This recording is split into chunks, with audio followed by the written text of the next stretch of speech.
岛顶满满的海岸路地势美食，互人看甲喙烂擦擦直。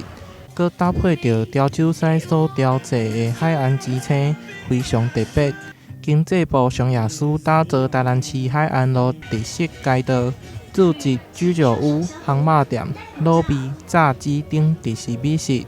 佮搭配着美女还佮有创意饮料，举办独有的餐酒节。我想哈，商业司其实推品牌一条街，其实整个概念我们也是看到，像美国他们有那个 Main Street 这样的一个街道。那台湾过去比较多会是在商圈，可是因为商圈的范围可能也比较广，它比较不容易去凸显那个特色，所以我们也希望是说，把这个区域里面最有特色这一条街把它聚集起来，然后把品牌打出来。海岸路自中心活化以来，已经变成是台南市暗时仔上闹热的所在。周边不但有新农街、沙卡里北、水仙宫等观光景点，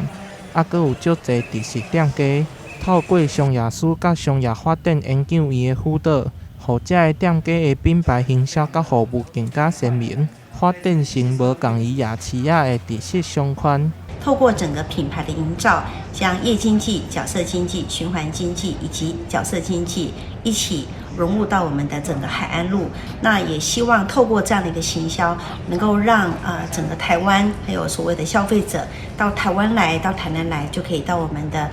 台南海岸路来享受美食。那我想过去大家在想说，商圈到了晚上变夜市，可是我们希望说它不是那种传统的夜市文化，而是有一种比较休闲，大家可以在这边非常轻松的喝一点小酒。我们希望是说，把海岸路打造成这样的一个品牌意象，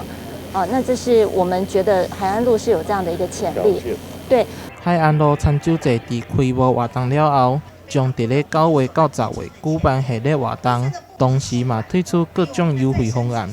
吸引民众来消费，带动商机。